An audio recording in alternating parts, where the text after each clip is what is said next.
Corey Walker, could this have been unveiled in a better way where the Biden administration could also accomplish its short-term goal, but not to give kids false hope, and you have all these kids believing that they're going to be able to write off student debt, and that's just not the case.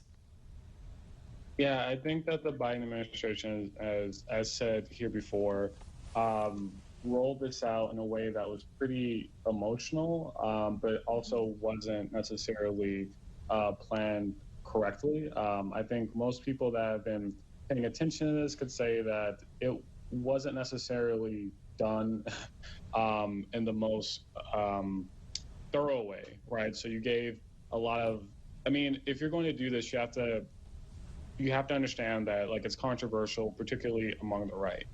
So therefore, you have to be very thorough in the policies that you create to try to create a safeguard against the right, interfering or trying to strike it down.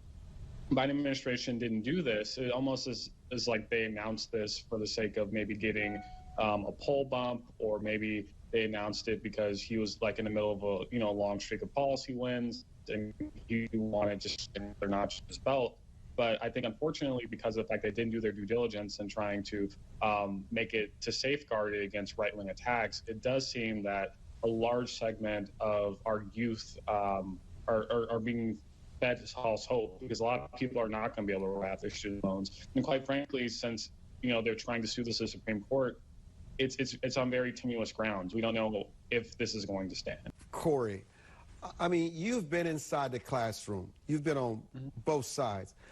Why is it, not just in certain cities, but all across the country?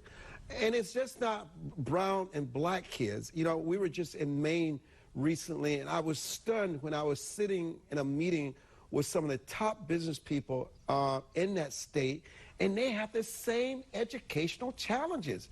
We like to think that it's only isolated with minority communities, but it's not. What is wrong with the classroom? What is wrong with education, Corey?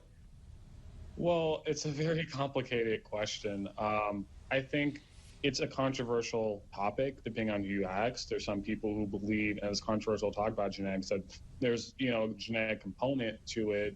There's the idea of IQ existing and that maybe putting a cap on what kids can achieve. Then there's the question of, like, what schools can do. Like, are schools capable of turning students that are average or below average into, kids are going to score 1550 on the SAT? I'm not confident they can. And I think that we're always looking for these magic bullets, whether it's through education spending or whatever, to fix these problems. I think ultimately we have to kind of look at what the data tells us. And what the data tells us is that schools themselves don't really create amazing students, but the quote-unquote good schools, like magnet schools and a lot of schools in places like New York City, where it's very controversial, they're trying to change admissions practices to get in. Those schools are good because they are already admitting the best students, right? They're admitting students that already scored to the 99th percentile.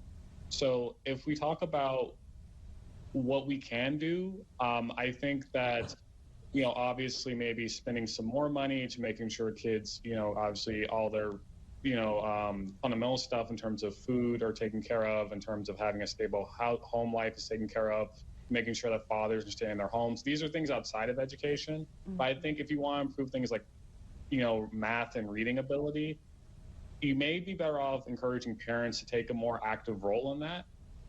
You may be better off encouraging parents to, read to their kids at night, making their kids maybe read a half hour a day or an hour a day and write a book report. The old Ben Carson method, right?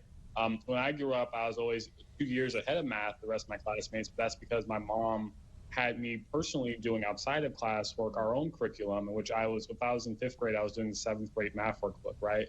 And so I always tested 2 years ahead. That's because I was actually doing that work. We do know that mastery learning is better than any learning that you can get in a classroom, which goes at any pace and oftentimes leaves students behind that maybe are not as quick as what the teacher is teaching. So I think that we have to understand that the way that we teach students in classrooms is not necessarily scientifically bounded in reality.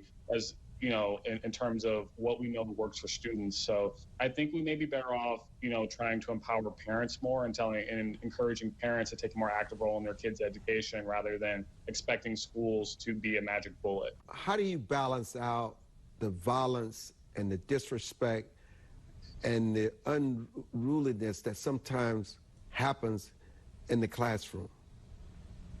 I mean, that's an incredibly difficult topic. And quite frankly, that's part of the reason why you have so much turnover within schools. So, like, I went to an inner city high school when I was a little kid, up until like roughly 7th grade. And I remember in 1 year I had 4 different teachers, and they would all last. Many of them were, white and perky and came from, very, they were there on some type of special program to send them to inner city schools, and they were very excited to do that work. But they all got burnt out from the disrespect, students not doing any homework, students cursing the teacher out, interrupting the class. And so teachers quit. And quite frankly, I can't blame them, because who wants to put up with that level of disrespect?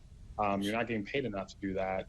And so I don't really have an answer to that. I don't think every inner city school is like that. And I do think the bulk of our students do truly care about getting, a decent education and wanting to do well. But I think that ultimately a lot of these issues are home issues. If a kid is being disrespectful in the classroom, that might just be because their parents are not, giving them any consequences. I guarantee you, for a lot of these kids, if, it's probably not politically correct to say, but if their parents were engaging in some sort of corporal punishment at home for this behavior, they wouldn't be, disrespecting the teachers. So I do think that you have to engage the parents. If a kid is being disrespectful, go to the parents and say, this is what's happening, and make sure that the parents are involved or informed of their kid's behavior. And if it becomes too big of an issue, maybe that kid is better off in some sort of alternative environment that is better for handling educational issues. We can't expect teachers to be therapists, right, or nightclub bouncers. So it's a really difficult issue. But for me, I think that we need to save education for the bulk of kids who are trying their best to be educated. We can't allow teachers to have 90% of their time preoccupied by kids who want to be class clowns and be wildly disrespectful. So that's just my stance on it.